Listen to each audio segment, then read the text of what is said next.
Hindi English 92 YouTube channel में आप लोगों का स्वागत है। हम लोग इंग्लिश ग्रामर पढ़ रहे हैं। आज बहुत ही महत्वपूर्ण बिंदु पर हम लोग बात करेंगे जो कि इंग्लिश ग्रामर में बेहद ज़रूरी है। किसी भी वाक्य का ट्रांसलेशन बनाने के लिए 3 चीज़ों का ध्यान रखना चाहिए। पहला है सब्जेक्ट यानी कर्ता वाक्य में कौन है। सेकंड है वर्ब यानी क्रिया में वाक्य में क्रिया क्या है, इसको पता लगाना चाहिए। फिर ऑब्जेक्ट क्या है, क्योंकि किसी भी ट्रांसलेशन को अनुवाद बनाने के लिए सबसे पहले मुझे कर्ता क्रिया कर्म ही लिखनी पड़ती है, सीरियल वाइज। तो चलिए इसको पहचानने का तरीका देखते हैं। कुछ परिभाषा। सब्जेक्ट यानी कर्ता, किसी भी वाक्य में क्रिया का संपादन जो करता है उसे ही सब्जेक्ट कर्ता कहा जाता है। या फिर यूं कहिए कि किसी भी वाक्य में जो काम को करता है उसे सब्जेक्ट कर्ता कहते हैं। यानी जो भी क्रियाएं होती हैं, क्रिया को करने वाला जो होता है वही कर्ता कहलाता है। बात समझ में आई? अब सेकंड जो बात है वर्ब यानी वाक्य में क्रिया क्या है, इसको पहचानने के लिए किसी भी वाक्य में सब्जेक्ट के द्वारा जिस काम को किया जाता है, यानी जो करता रहेगा वो खाली हाथ तो बैठा नहीं रहेगा, कुछ न कुछ काम करेगा। जो वो काम करेगा उसी को हम क्रिया कहते हैं। अभी यहाँ पर डिफिनेशन में आएगा, देखिए उस काम को वर्ब यानी क्रिया कहा जाता है। कर्ता यानी देखिए किसी भी वाक्य में सब्जेक्ट के द्वारा, किसके द्वारा, जिस काम को किया जाता है उस काम को, यानी जो काम होता है, जो क्रिया वो करता है, ठीक है ना, उसे ही क्रिया कहा जाता है। जैसे मैं खाना पीना उठना बैठना खेलना, ठीक है ना। अब खेलने वाला काम तो उसमें नहीं हो सकता ना। मान लीजिए फुटबॉल है, वो अपने आप नहीं खेलेगा, उछलेगा।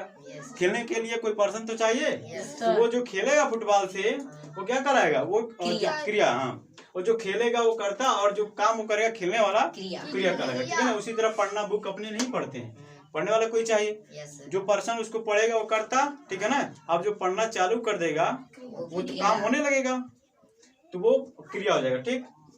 ऑब्जेक्ट को देखते हैं। किसी भी वाक्य में क्रिया का असर जिस पर पड़ता है उसे ऑब्जेक्ट यानी कर्म कहा जाता है। जैसे मैंने उसे कह दिया, यानी कहने वाला काम किस पर किया गया, क्रिया उसे ऑब्जेक्ट पर ना। तो यहाँ पर उसे हो गया, यहाँ पर उसे क्या हो जाएगा,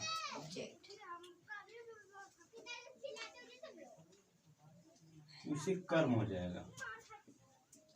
और क्या है, उसने मुझे गाली दी, तो गाली ये जो है ये वर्ब है। क्या है, वर्ब। उसने मुझे गाली दी ये हो गया सब्जेक्ट हो गया। अब मुझे क्या है, ये ऑब्जेक्ट है। मुझे क्या है, ये ऑब्जेक्ट है यानी कर्म हिंदी में, ठीक है ना। वे लोग मेरे पास आए, देखिए काम क्या है, आना। आना काम है, ये वर्ब हो गया, ठीक है ना, ये वर्ब हो गया। और वे लोग आए तो ये हो गया सब्जेक्ट हो गया। मेरे पास आए ये हो गया ऑब्जेक्ट। तो यहाँ पर मेरे क्या हो जाएगा, कर्म हो जाएगा यानी ऑब्जेक्ट। बात समझ में आए? ठीक है। तो चलिए कुछ और आगे हम चीजों को देखते हैं। अब हम लोग यूज ऑफ इजमार पर बात करेंगे। बहुत सारे बच्चे इजमार का प्रयोग भी नहीं जानते हैं, तो आज हम थोड़ा सा इजमार का प्रयोग देखेंगे, उसके बाद फिर हम आगे बढ़ेंगे। पहले इसका हम परिभाषा देख लेते हैं।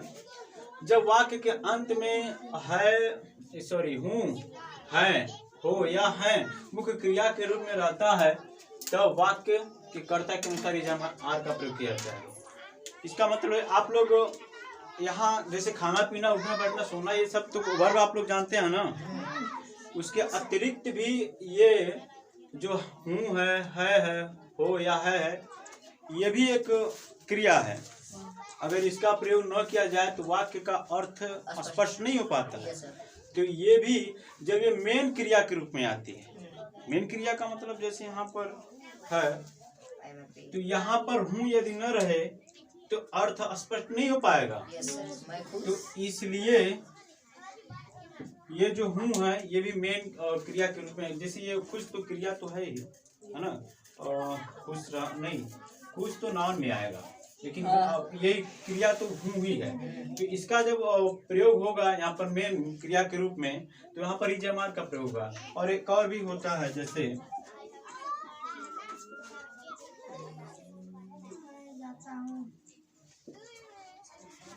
मैं जाता हूँ। तो यहाँ पर ये वर्ब है, ये प्रधान कर्म हो गया, ठीक है ना। ये वाला यहाँ पर गौण हो गया। गौण का मतलब हो गया कि सेकंड पर आ गया, या तो मान के चलिए कि नहीं के बराबर है, यहाँ पर क्रिया की बात करें, लेकिन फिर भी ये क्रिया है ठीक है ना। ये हेल्पिंग रूप के रूप में आ जाएगा, लेकिन मेन वर्ब यही है, जाता है, ठीक है ना।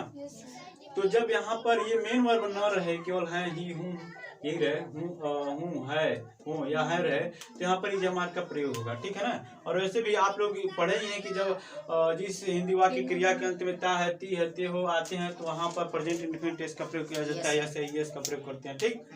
तो अभी हम उस पर नहीं बात करेंगे, हम केवल इजमार पर ही बात करेंगे, जैसे हूँ, है, हूँ या है के रूप में जब मेन क्रिया है। तो यहाँ पर हम देखेंगे, लिखे हैं पर्सन। आप लोगों को मालूम है पर्सन 3 ही होते हैं इंग्लिश में।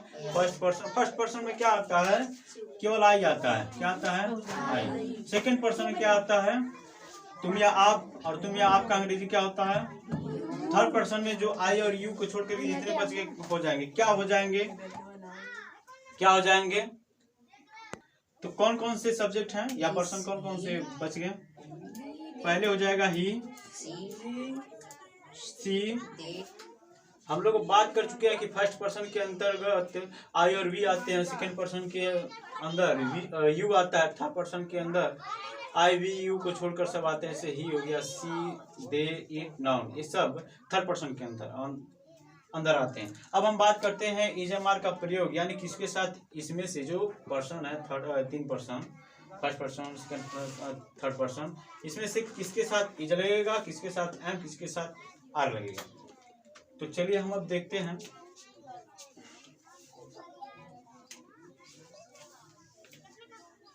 इसमें हम इजमार का प्रयोग देखते हैं।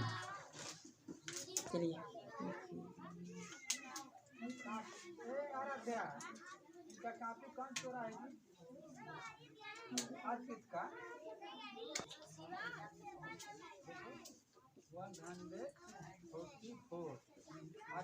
हम थर्ड पर्सन की बात करें, तो थर्ड पर्सन में जो आते हैं उसमें ही और सी, ही, सी, और जो इट है, ही, सी, इट, और जो भी नेम है या कहा जाए नाउन, नाउन जो सिंगुलर में हो,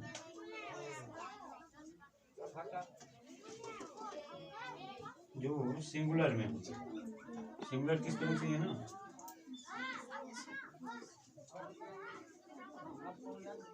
के साथ किसका प्रयोग होता है, एज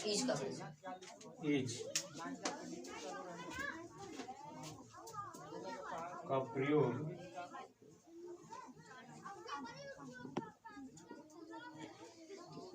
किया जाता है। बात समझ में आई। यहाँ पर देखिए थर्ड पर्सन में जो आते हैं जैसे ही है, सी है, इट है, नाउन, सिंगुलर नाउन, उसमें हम के साथ इसका प्रयोग करते हैं। एक एग्जांपल लेते हैं,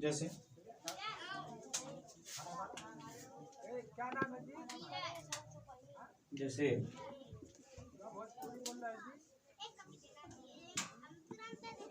वह खुश है, क्या हो जाएगा, वह क्या होगा, और अब सहायक क्रिया लिखेंगे ना, इज, क्योंकि ही के साथ इज का प्रयोग होगा। इज हैप्पी की स्पेलिंग। एक और एग्जांपल लेते हैं,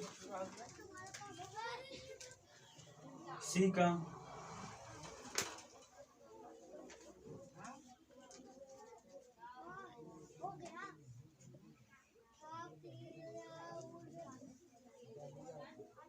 वह दुखी है, क्या हो जाएगा, she is unhappy, sad, is sad, यही होगा ना। yes. और इसकी बात करें इट का, यह काला है, क्या हो जाएगा, इट इज ब्लैक। तो और इसकी बात करें नाउन का, राम घर, राम अच्छा है, क्या हो जाएगा? राम इज गुड, ठीक है ना। इन सभी के साथ इज का प्रयोग होगा। बात समझ आए? अब हम बात करते हैं, थर्ड पर्सन हो गया, अब सेकंड पर्सन की हम बात करते हैं। चलिए सेकंड पर्सन में हम बात करें, सेकंड पर्सन में केवल यू ही आता है। यू का हिंदी होता है तुम या आप, तो यू के साथ आर का प्रयोग होता है। यू के साथ किसका प्रयोग होता है? जैसे यदि हम बात करें एग्जाम्पल में,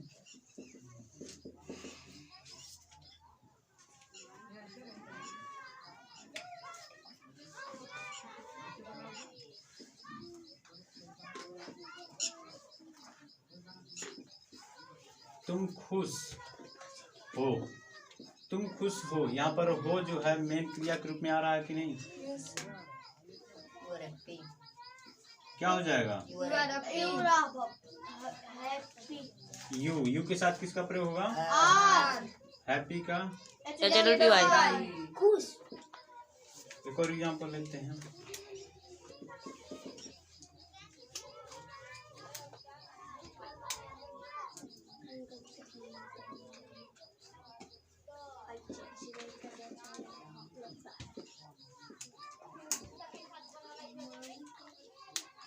तुम चालाक हो, क्या हो जाएगा? You are clever. You Are clever. Clever की स्पेलिंग CLEVER CL, यही है, ये हो जाएगा।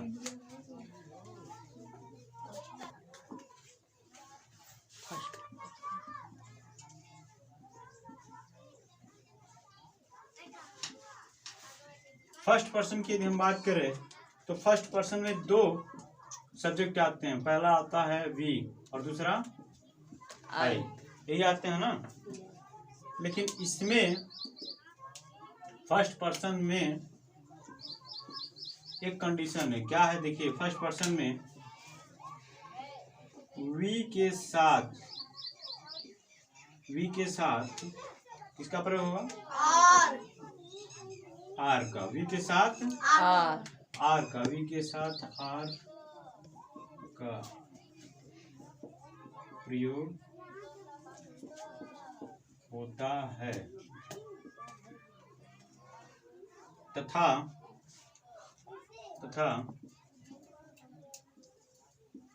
आई के साथ इसका प्रयोग होता है। आई के साथ एम का प्रयोग किया जाता है। एग्जाम्पल देख लेते हैं। जैसे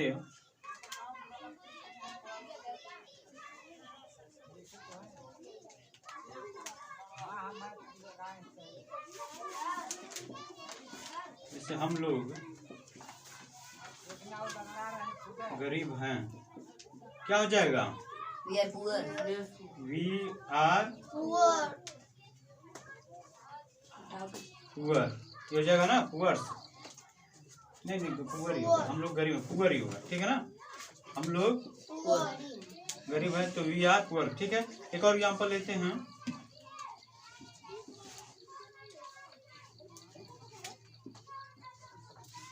तू लोग का काम नहीं पूरा है। अच्छे हैं, क्या हो जाएगा? We are good.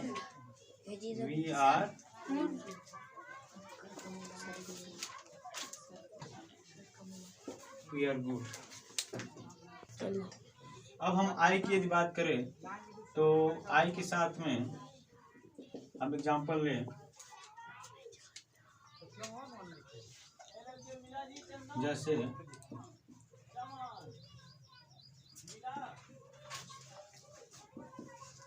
मैं बीमार हूँ, क्या हो जाएगा? I am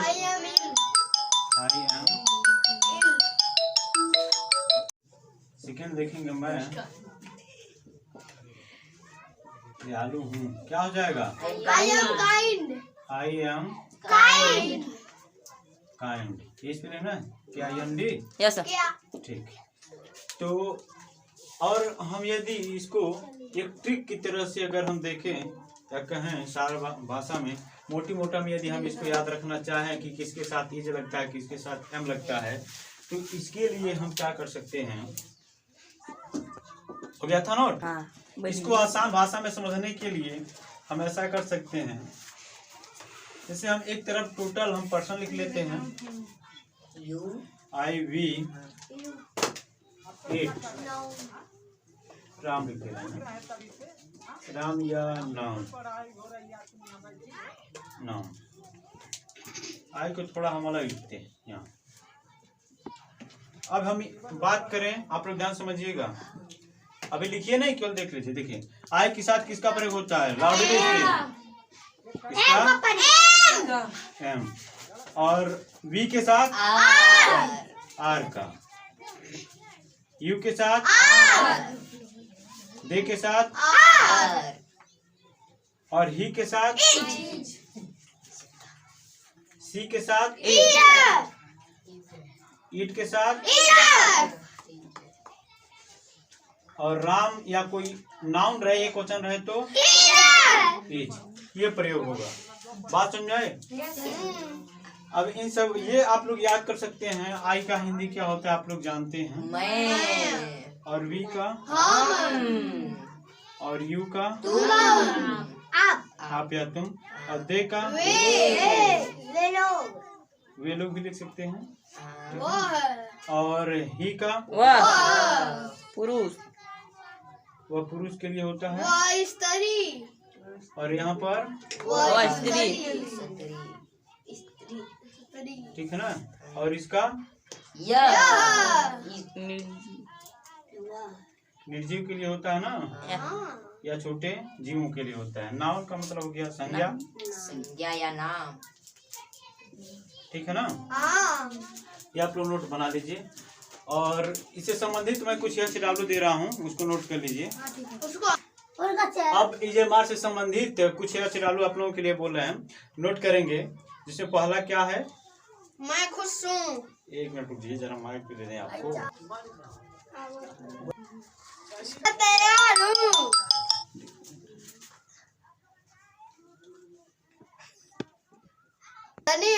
सेकेंड नंबर करके बोलो। हम लोग गरीब हैं, हम लोग दयालु हैं।